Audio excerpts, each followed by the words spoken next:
Om Gyanatimirandasya Janardana Sulakaya Saksusimulachandana Tasmai Sri Gurave Namaha Sri Chaitanya Manovistam Stapitam Venabuttare Swayam Pakadamanam Jadasi Satsana.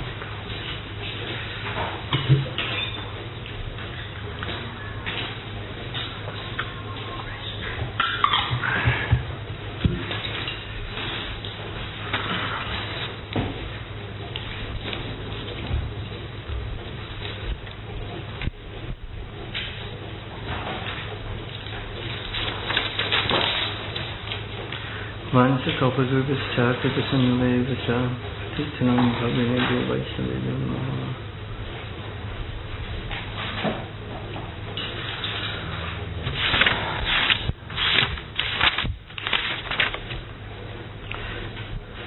We're now in the final chapter of the 7th canto of the Bhagavatam. The first 10 chapters of this canto discussed the wonderful pastime of Prahlad Maharaj. The first chapter was actually, one can't say that it introduced it as if that was the only purpose, but there was a wonderful dialogue between first Yudhisthira Maharaj, the main one, and Narada Muni about the Lord's position of equality. And that led into the showing how the Lord, everything He does is good for everyone. And that was to illustrate that the pastime of Prahlad Maharaj and his father Hiranyakashipu, and Hiranyakashipu, the great demon, was killed by the Lord in the form of Lord Nrsingadev, Narasingha, half man, half lion. And the point was made how even when the Lord kills, because killing someone is not considered acting for their welfare and to protect another person, Prahlad Maharaj, it seems like the Lord was favoring Prahlad for Hiranyakashipu. But no, although in one sense the Lord certainly is, Lord Nrsingadev certainly favored his devotee Prahlad, but yet everything he does is beneficial for everyone he does it to. So therefore we saw how Hiranyakashipu was actually benefited by being ripped apart by the nails of Lord Nrsingadev. He was liberated or pushed further towards liberation. There's a long involved story about who Hiranyakashipu was and how he got up to that position. But in any case, when Krishna does anything, it is beneficial. So in the final chapters, Prahlad Maharaj, in chapter 10, he glorifies, he actually exemplifies showing us what a great devotee is like, and showing the exaltedness of devotional service, how the devotee has no desires. Just imagine, he's so satisfied that he has no desires other than to please Krishna. There is nothing else on his mind, within his heart. His heart is already so full that there is no room for anything petty, anything mundane, anything selfish, self-oriented. Because his heart is full due to his devotion, love for Krishna, bhakti yoga, connected fully with Krishna. So in chapter 11, upon hearing about the wonderful qualities of Prahlad Maharaj and his incredible consciousness, incredibly pure consciousness, which displayed the wonderful characteristics of devotional service, Yudhisthira Maharaj asked, how is it possible for us to achieve devotional service? Because this is the goal of existence. We are souls trapped within the material world, and especially in human life, we are meant to awaken our Krishna consciousness. This is the actual goal and purpose of life. When one's consciousness can expand, when we engage in materialistic activities, our consciousness becomes dull, becomes covered, contracted, and filled with suffering, actually. So much so that one can take one's consciousness, the soul has so much consciousness, but it can be contracted if we don't use our lives properly into a tree's body or something like that, where the soul practically doesn't even exhibit consciousness, or some kind of a peculiar bug or worm that never comes out of the ground. Just imagine how contracted the consciousness of the soul is, in such a body. Or on the other hand, when someone is exalted in consciousness, it means his consciousness is fully exhibited. And the fullest exhibition of the soul's consciousness is when his relationship with Krishna is awakened and open. So Yudhisthira asks, how can we attain this awakened or Krishna consciousness? And Narada Muni replies, describing a social system which naturally purifies one and allows one's consciousness to expand, and that's called Varnashrama Dharma. So in the 11th chapter, a basic outline of this Varnashrama Dharma system is given. And it describes the essence of this system is actually devotional service, because that is what it's meant to achieve. Chartavana Maya Shrishtam Guna Kama Vibhagasa. But Krishna creates the Varnashrama system so that persons in it will gradually become elevated in consciousness. So in the 11th chapter of the 7th canto, Narada Muni describes that, and briefly describes what the duties are of the persons in this system, including the women and those even not in the system, those outside of the basic Varnashrama system, which includes 8 spiritual orders, including the Varnic orders or the occupational duty orders, Sudra, Vaishya, Kshatriya, and Brahmana, and the stages of one's life, or orders called the ashramas or brahmachari, student, household, grihastha, vanaprastha, renunciant, and sannyasi, preacher. So in the 11th chapter, this is basically described. In the 12th chapter, the brahmacharis or the students are described, along with the grihasthas and vanaprasthas very briefly. Then in the 13th chapter, the sannyasis or the renunciants are described up to the point of the avadutas. An avadutta is one who is beyond following any of the restrictions or laws that govern the members of society, but it's not that he's whimsically not following them. The avadutta is one who has achieved the result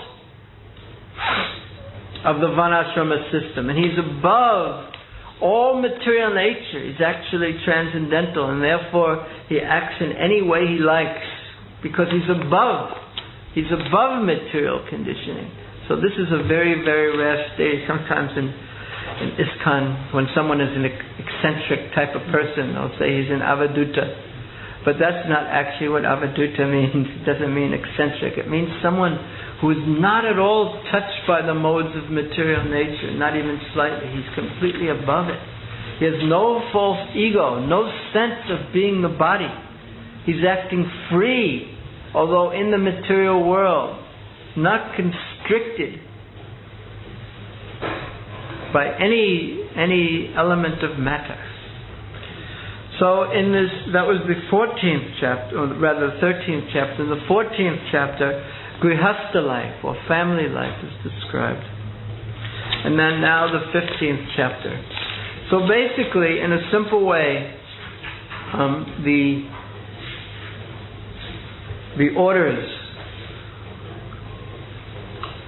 of society, how to organize society in such a way that the spiritual purpose of life, the spiritual focus of life is not lost, but rather people's lives are naturally cultured to go upward in consciousness.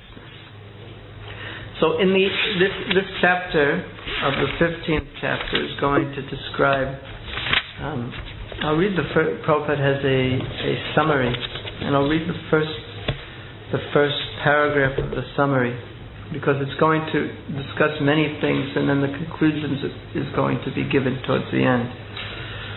Here is Prabhupada's summary, the first paragraph of the summary. The summary of the 15th chapter is as follows. In the previous chapter, Sri Narada Muni proved the importance of the Brahmana in society. Why are the Brahmanas so important? Because the Brahmanas, or the spiritual intellectuals, they are like the head of society. They give the directions in society. And the Brahmana's business is to remain pure in consciousness, so his directions, and very learned in the Shastras, or the scriptures, so that his directions, the directions that he gives for society, will keep the society on the spiritual path. And he has to have assimilated the scriptures so well that if anyone asks him a question, he'll be able to answer that question based on his knowledge of the Shastra, of the scriptures. If one only knows a little part of the scriptures, then whatever one asks, he's going to give that answer. The answer from that part that he knows. But if one has assimilated the totality of the scriptures and has realized something, then he can give the appropriate answer, just like a doctor. He doesn't only know just one little cure for one particular disease, but he has to know the symptoms of so many diseases and so many different medicinal cures, so that whoever comes to him, he can give his considered opinion. So the Brahmanas, in a similar way, have to have assimilated the scriptures, the Shastra, and can advise appropriately, and therefore keep society on track. And they themselves have to be very renounced, learned and renounced, not attached to the material world. That is ideally. So, in the previous chapter, Sri Narada Muni proved the importance of the Brahmanas in society. Now in this chapter, he would show the differences between different grades of Brahmanas. So there are different qualities of Brahmanas who give different instructions. Amongst the Brahmanas, some are householders and are mostly attached to fruitive activities or the betterment of social conditions. Above them, however, are Brahmanas who are very much attracted by austerities and penances, and who retire from family life. They are known as vanaprasthas. Other Brahmanas are very much interested in studying the Vedas and explaining the purpose of the Vedas to others. Such Brahmanas are called brahmacharis. And still other Brahmanas are interested in different types of yoga, especially bhakti yoga and jnana yoga. Such Brahmanas are mostly sannyasis, members of the renounced order. So even Brahmanas, there are gradations of learning according to, and all of their learnings are based on the scriptures, based on the Shastras. But they are gradated according to their attachment to the material world, or ultimately their attachment to Krishna. Because, and this is what's going to come out at the end of this chapter, that attachment to Krishna is the goal of all the Vedas, of all the Varnashrama society. This is what is meant to be developed. This is the purpose of human life. This is the expansion of consciousness to somehow or another become attached to Krishna. So here's the first verse. Narada Muni continued. Now he's going to begin discriminating between the different types of Brahmanas. My dear king, he's speaking to Yudhisthira Maharaj. Some Brahmanas are very much attached to fruitive activities, because in the Vedas there are different sections of the Vedas, and the Karmakanda section describes fruitive practices, and there are very important reasons why these are described in the Vedas. Fruitive meaning they give one material benefits. But gradually, if one practices this Vedic method of getting material benefits, one gradually becomes elevated in consciousness. So some brahmanas, especially householder brahmanas, specialize in this. My dear king, some brahmanas are very much attached to fruitive activities. Some are attached to austerities and penances. And that's Prabhupada had described, these are the vanaprasthas or the renunciants. And still others study the Vedic literature. And that's the brahmacharis. Whereas some, although very few, cultivate knowledge and practice different yogas, especially bhakti yoga. So this is the most rarefied personality, a brahmana whose consciousness is basically good. What does it mean to have good consciousness? It means to not be full of material desires, because passion, the mode of passion, fills with desires. And ignorance, quite the opposite of goodness, makes one very, very dull of consciousness. And goodness itself brings knowledge automatically. Sattvam sandayate jnanam. Automatically, one can experience in his consciousness that he is not the body, that he's a soul, that he's different from the body.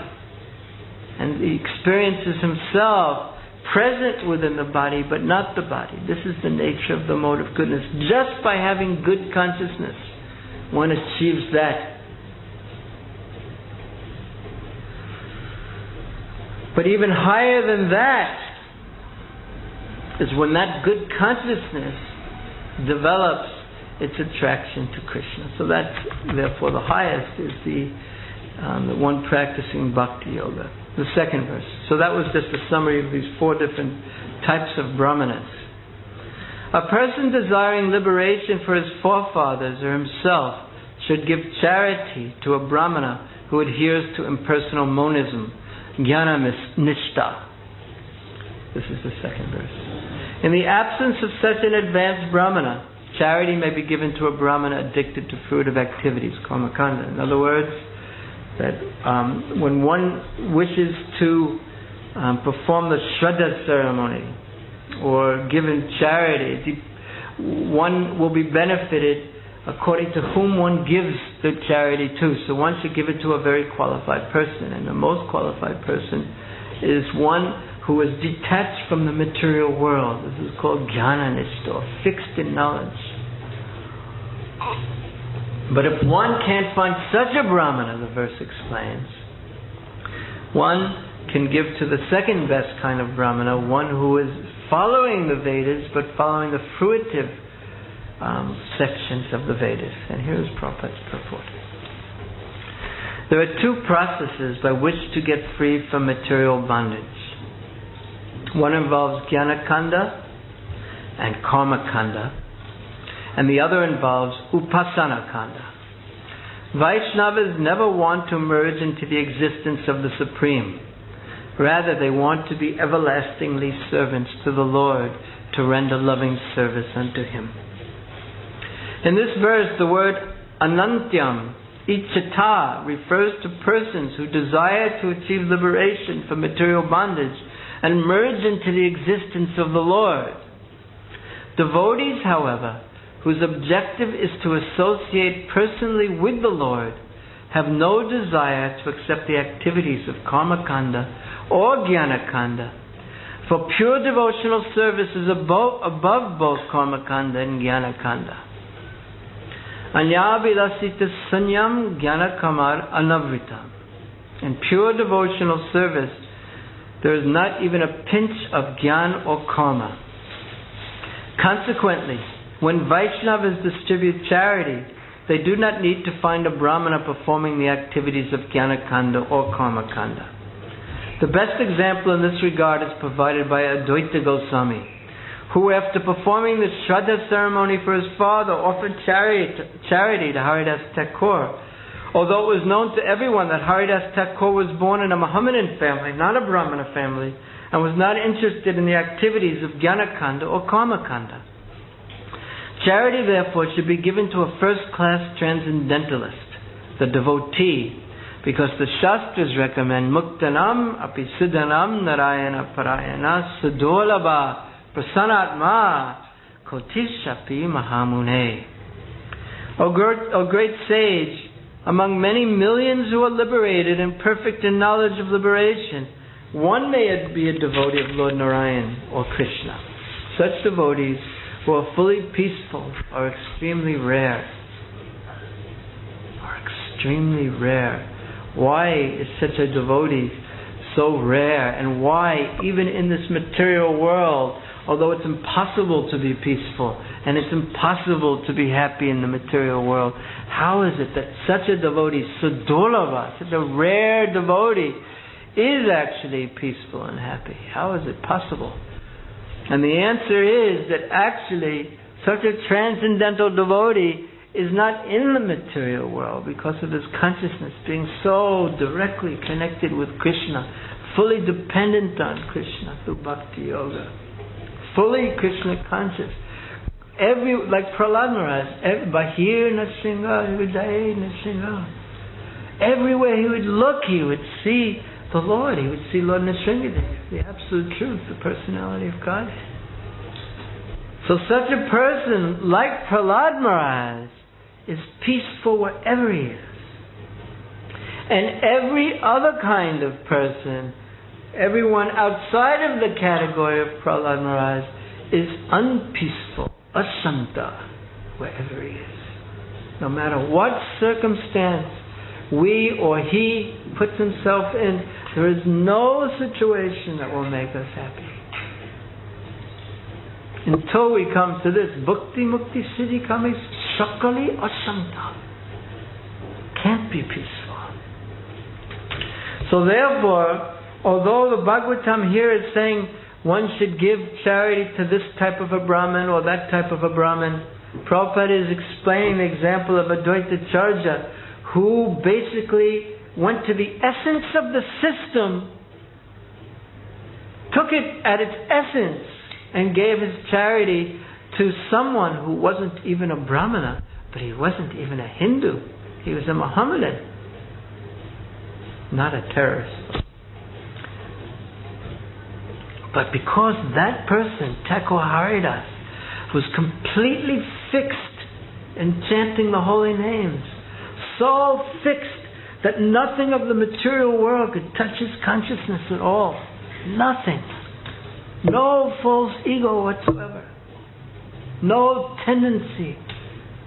Not even the fragrance of a tendency to try to be the enjoyer of it. Fixed in Krishna consciousness. That person, Thakur Haridas, was the greatest transcendentalist and deserving of the greatest charity, even by someone like Advaita Charja, who was born in a Brahmin family. So he acknowledged, he wanted to prove his point, that really who is the topmost person is one who is a devotee, who is a transcendental devotee. Such a person, he is prasanatma, sudolava prasanatma. Out of so many thousands, this kind of person is very rare.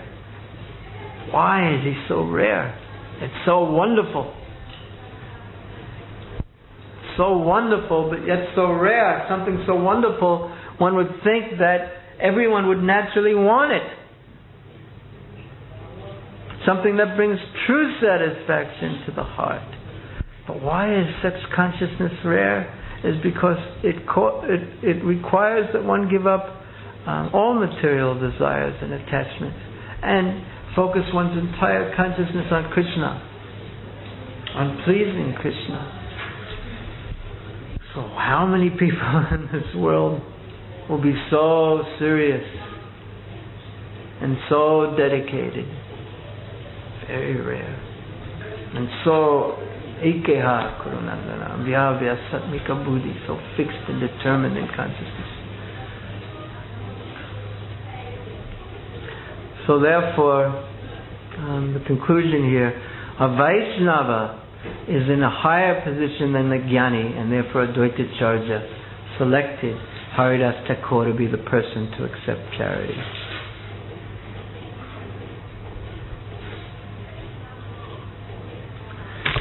So here also from the Hari Bhakti Vilas, there is a quotation. Even though a person is a very learned scholar of the Sanskrit Vedic literature, he is not accepted as my devotee unless he is pure in devotional service. However, even though a person is born in a family of dog eaters, he is very dear to me if he is a pure devotee who has no motive to enjoy fruitive activities or mental speculation. So this is the path that we want to follow on very closely, the path of pure devotional service. Indeed, Hari Bhakti Vilas says, all respect should be given to him, and whatever he offers should be accepted. Such devotees are as worshipable as I am, as Krishna. Then the third verse. So in this discrimination amongst the different types of brahmanas, and this is the level of, in describing in this chapter, in the beginning part, there's these type of cultural, almost ritualistic discriminations based on the Vedic culture.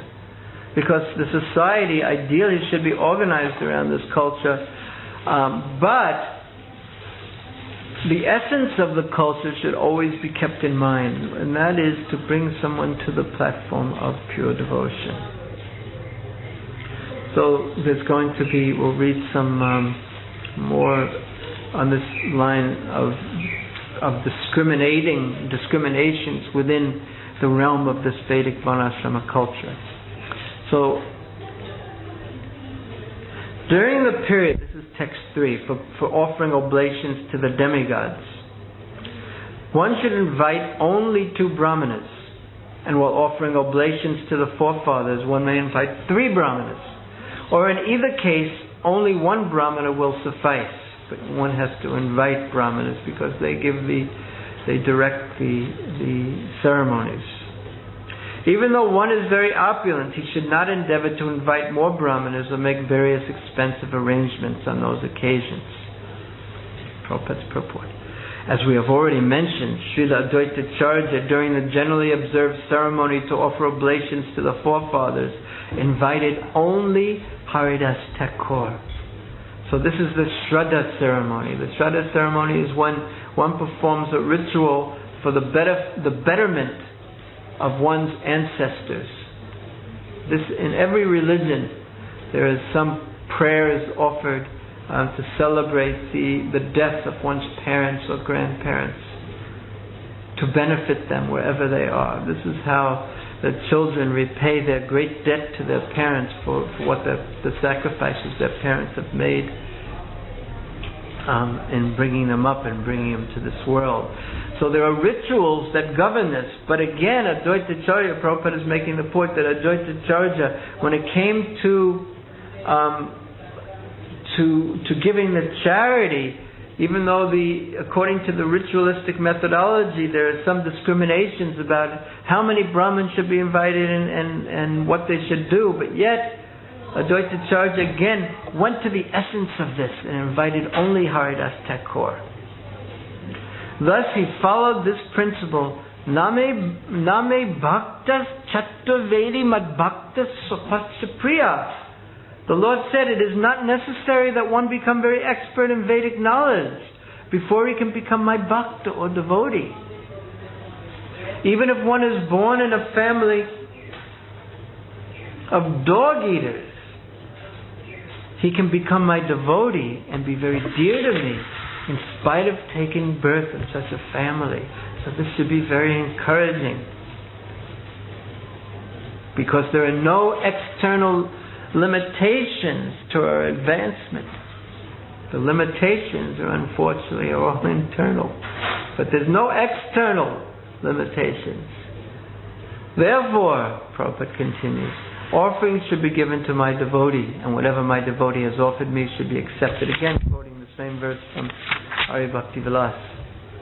Following this principle, one should invite a first-class Brahmana or Vaishnava, a realized soul, and feed him while observing the Shraddha ceremony to offer oblations to one's forefathers. Text 4. If one arranges to feed many brahmanas or relatives during the Shraddha ceremony, there will be discrepancies in the time, place, respectability, and ingredients, the persons to be worshipped, and the methods of offering worship. So if there's too many different authorities, because Brahmins are all authorities, and they tend to have their own opinion about everything. So if you invite too many people, too many brahmanas, you can't listen to everyone, so you'll have to listen to only one of them and do it the way he wants it to be done. And then if there are 15 there will be 14 insulted, and there'll be discrepancies, and then they won't be pleased, and the result won't come. So therefore, one should invite 2 or 1 or 3 at most. Prabhupada's purport. Narada Muni has prohibited unnecessarily gorgeous arrangements to feed relatives or Brahmins during the Shraddha ceremony. Those who are materially opulent spend lavishly during this ceremony. Indians spend especially lavishly on 3 occasions: on the birth of a child, at marriage, and while observing the Shraddha ceremony. But the Shastras prohibit the excessive expenditures involved in inviting many Brahmins and relatives, especially during the Shraddha ceremony. 5. When one gets the opportunity of a suitable auspicious time and place, one should, so what should one do? If one is in an auspicious place, at an auspicious time, what is the most auspicious thing to do? With love, one should offer food prepared with ghee to the deity of the Supreme Personality of Godhead, and then offer the prasad to a suitable person, a Vaishnava or a Brahmin. This will be the cause of everlasting prosperity. One should offer prasad to the demigods, the saintly persons, one's forefathers, the people in general, one's family members, one's relatives, and one's friends, seeing them all as devotees of the Supreme Personality of Godhead. So even when one takes the position to distribute food or distribute food to the poor, one should distribute spiritual food, prasadam, and that will bring everlasting benefit. And Prabhupada in his purport, he condemns one of the things that he very often condemns, the concept of Daridra Narayan, or seeing the poor as if they are God. And Prabhupada often says that the God never becomes poor.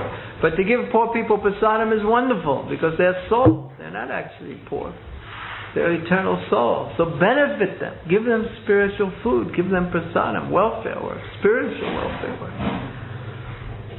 Text 7.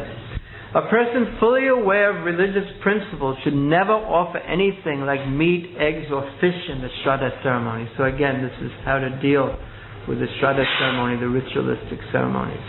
And even if one is a Kshatriya, he himself should not eat such things. When suitable food prepared with ghee is offered to saintly persons, the function is pleasing to the forefathers and the Supreme Lord, who are never pleased when animals are killed in the name of sacrifices. So now there will be some verses. Even though the Vedas speak of animal sacrifices, yet these verses have assimilated the purpose of the Vedas, forbid these type of sacrifices. Persons who want to advance better than these kind of rituals, animal sacrifices. Now this verse is very interesting. Persons who want to advance in superior religion, because there are so many different levels of religious practices, and people will endlessly argue about which religion, about which religious practice, about which religious system is the best. Best means superior, which is the highest. So here's something interesting that Narada Muni says. Persons who would want to advance in superior religion are advised to give up all envy of all other living entities, whether in relationship to the body, words, or mind. This is Parodharma. This is the highest religion. Free from envy. Nimatsaranam satam. The Bhagavatam is written on this platform, on this level. Free from envy.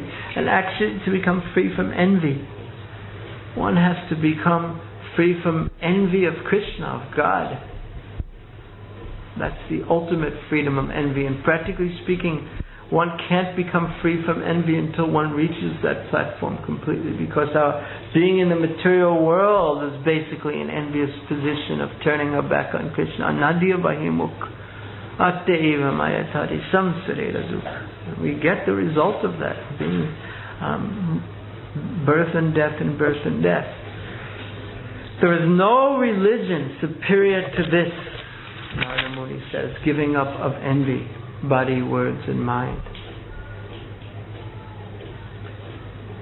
This is the superior religion, not animal sacrifices or whatever. So who can give up performing one's prescribed religious duties legitimately? Text 9.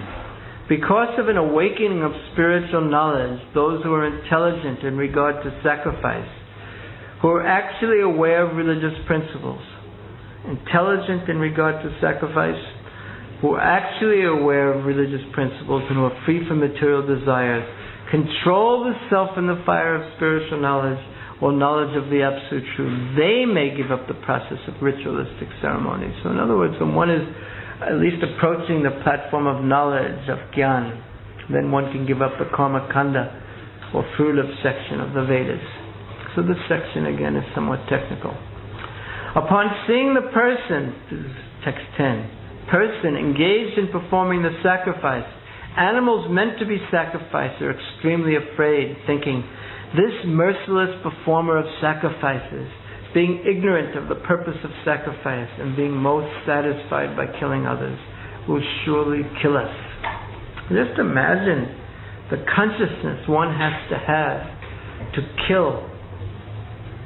Just imagine the consciousness one has to have.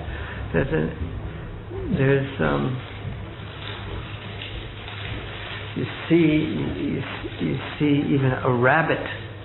There are so many people who kill rabbits, but the rabbit is terrified and trembling. How cruel and hard-hearted one has to be. Or the more developed animals, even what to speak of a cow.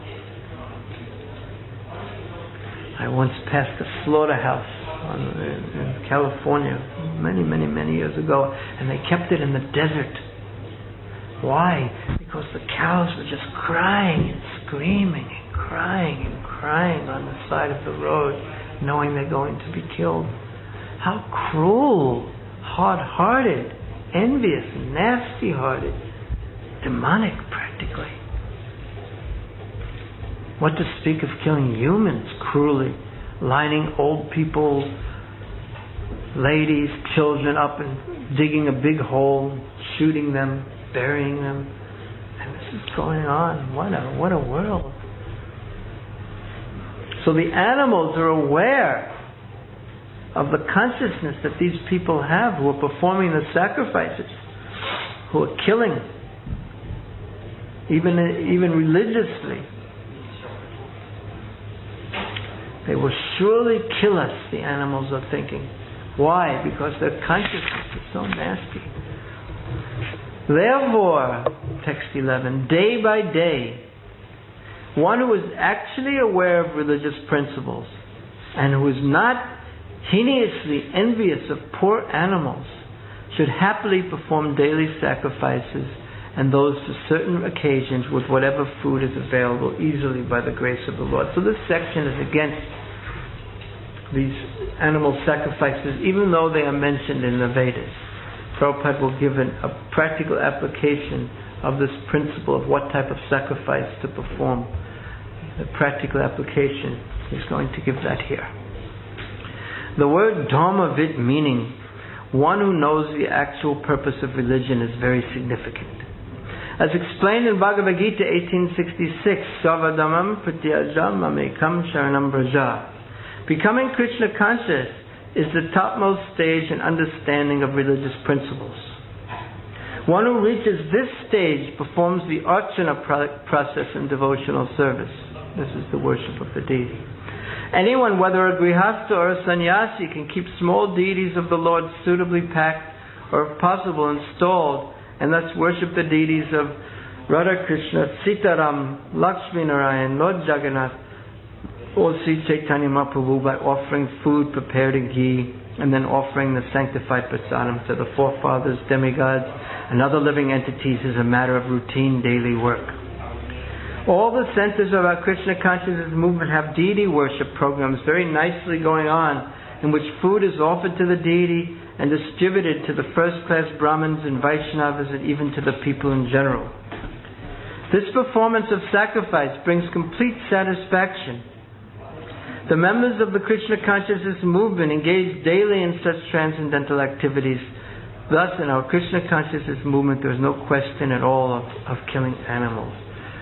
So in the Shraddha ceremony, to help one's forefathers, one performs sacrifices, but this kind of sacrifice where the animals are killed is not required. In fact, it is prohibited actually. Instead, just worship a deity, offer wonderful tasty prasadam to the deity, and then offer the prasadam to one's forefathers. This is Vaishnava Shraddha ceremony. This is the way a devotee will take care of his family members. And then distribute prasadam to everyone. The prasadam can be distributed to the demigods even. So if one wants to worship the demigods, they can be worshipped with the prasadam of the Lord that's first offered to the deities. Text 12 or 14 discuss different irreligious acts. There are 5 branches of irreligion, appropriately known as Vidharma, which is irreligion, Paradharma, religious principles for which one is unfit, Abhas, pretentious religion, Upadharma, analogical religion, and Chaladharma, and cheating religion. One who is aware of real religious life must abandon these 5 as irreligious. Religious principles that obstruct one from following his own religion, his actual own duties, are called Vidharma. Religious principles introduced by others are called Paradharma. A new type of religion created by one who is falsely proud and who opposes the principles of the Vedas is called Upadharma. An interpretation by one's jugglery of words is called Chaladharma. So Prabhupada, in his purport to 12, we read 12 and 13 verses. And then I'll read 14 too, and then we'll read these purports. Very interesting. A pretentious religious system manufactured by one who is willfully neglects the prescribed duties of his order of life is called Abbas, a dim reflection of false similarity. But if one performs the prescribed duties for his particular ashram or varna, why are they not sufficient to mitigate all material distresses? So read these purports. Prabhupada's purport to 12. Again, as always, Prabhupada goes right to the essential point. Any religious principle opposed to the principle of surrendering to the lotus feet of the Supreme Personality of Godhead, Krishna, principles, are to be considered religious principles of irregularity or cheating. And one who is actually interested in religion must give them up. So it takes knowledge of the conclusion of religion to understand what is actually religious and what is actually irreligious. And people will say so many different things are religious and so many different things are spiritual. But unless one knows truly what the goal of spirituality or religion is, one will not be able to discriminate whether a religious practice or formula is good for one or another. But if one knows the purpose of religion, what the essential religious principle is, it's easy to discriminate and understand what will bring us closer and what will bring us further away. One should simply follow the instructions of Krishna and surrender unto Him. To do this, of course, one needs very good intelligence, which may be awakened after many, many births through good association with devotees and the practice of Krishna consciousness. Everything but the principle of religion recommended by Krishna, Savadamam Pratyajam Amekam Sharanam Braja, to be given up is irreligion. That means that the highest religious principle is called Bhagavad Dharma, or actions meant to please Krishna. When one's heart is surrendered to Krishna with love, and one's desire is to satisfy Him. That is the principle, the basic principle of religion. And advanced consciousness develops from that platform. Purport to text 13. To create a new type of dharma or religion has become fashionable in this age. So-called swamis and yogis support that one may follow any type of religious system according to one's choice because all systems are ultimately the same. This is typical New Age philosophy also, that you do as you like because ultimately nothing matters, everything will bring you to that same goal of oneness. In Srimad Bhagavatam, however, such fashionable ideas are called vidharma because they go against one's own religious system. The real religious system is described by the Supreme Personality of Godhead, Sarvadhamam Pratyajam Mamekam Sharanam Braja. The real religious system is that of surrender to the lotus feet of the Lord. This isn't actually fanatical. Prabhupada sometimes is so strong, and he condemns this, and he criticizes that, and he calls these people rascals, and he's so heavy and so strong. But his consciousness is fixed on what religion, what the spiritual path actually is. And that is that one has to give himself to the Supreme Lord, not develop through sinful activities a big false ego and do whatever one wants. No, one must give himself with devotion to the Lord. The real religious system is that of surrender to the lotus feet of the Lord. In the 6th canto of Srimad Bhagavatam, in connection with Ajamil's deliverance, Yamaraj says, Dharmam tu shakshat bhagavat pranitam. Real religion is that which is given by the Supreme Personality of Godhead, just as real law is that which is given by the government. No one can manufacture actual law at home, nor can one manufacture actual religion. Elsewhere it is said, Savai Pumsam Parodamo Yatir Bhaktir Hochaje. The real religious system is that which leads one to become a devotee of the Supreme Lord. Therefore, anything opposed to this religious system of progressive Krishna consciousness is called Vidharma, Paradharma, Upadharma, or Chaladharma. Misinterpretations of Bhagavad Gita is Chaladharma. When Krishna directly says something and some rascal interprets it to mean something different, this is Chaladharma, a religious system of cheating, or sabdavid, a jugglery of words. One should be extremely careful to avoid these various types of cheating systems of religion.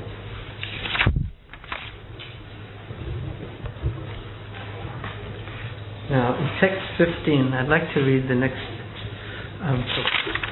to 17, and I'll read there's 3 verses, but there's only one purport, and it's not very long, and then we'll conclude.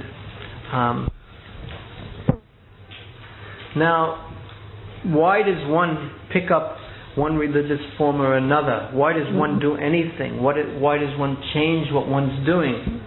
It's because of lack of satisfaction, lack of being satisfied.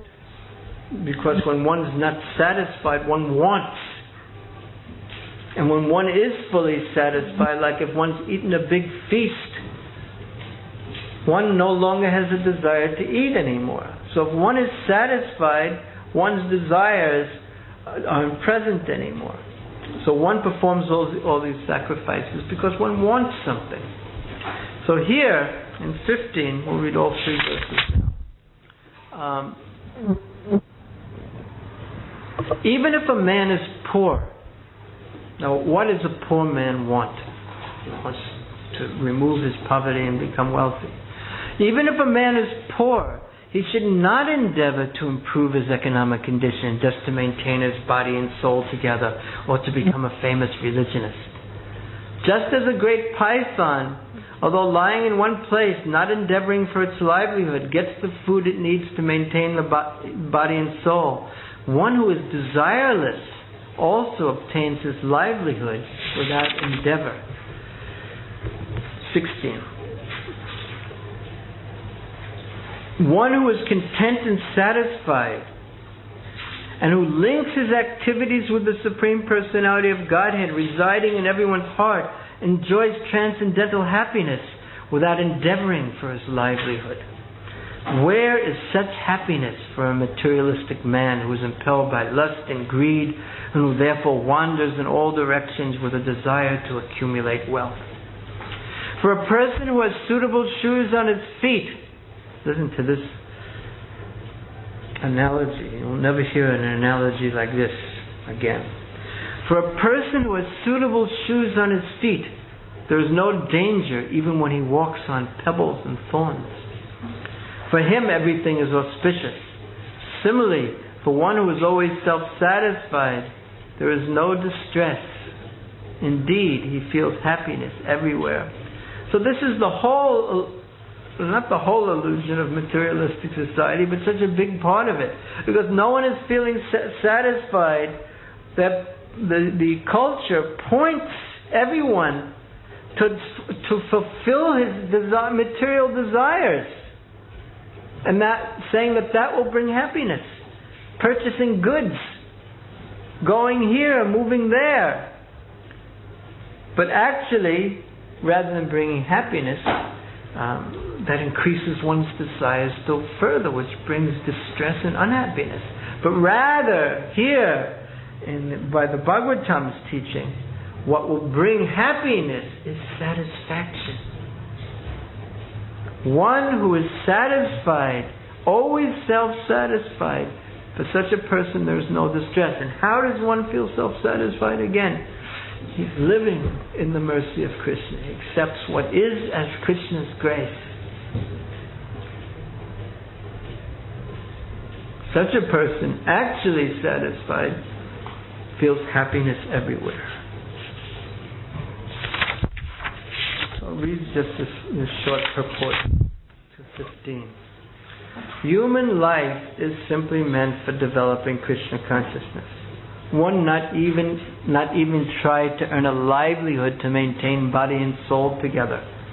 This is illustrated here by the example of a great python which lies in one place, never going here and there to earn a livelihood to maintain itself, and yet is maintained by the grace of the Lord. Food is sent by Krishna's grace, and all he does is open his mouth. As advised by Narada Muni, Tasyaiva hetu prayate kovida.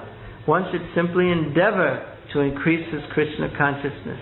One should not desire to do anything else, even to earn his livelihood. So strong.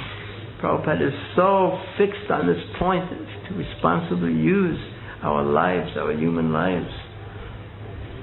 There are many, many examples of this attitude. Madhavendra Puri, for instance, would never go to anyone to ask for food. He would wait. He wouldn't beg. He wouldn't have, not only didn't he have a livelihood, not only didn't he have money, he wouldn't even beg for his food. He would only eat when someone would say, "Would you like something to eat?" Sukadev Goswami has also said, "Kasmad bhajanti kavayo dana durmad dhan." Why should one approach a person who is blind with wealth? Rather, one should depend on Krishna, and he will give everything. All the members of our Krishna consciousness movement, whether they be grihastas or sannyasis, should try to spread the Krishna consciousness movement with determination, and Krishna will supply all necessities. The process of adjaghara vritti, the means of livelihood of a python, is very much appreciated in this regard. Even though one may be very poor, he should simply try to advance in Krishna consciousness and not endeavor to earn his livelihood.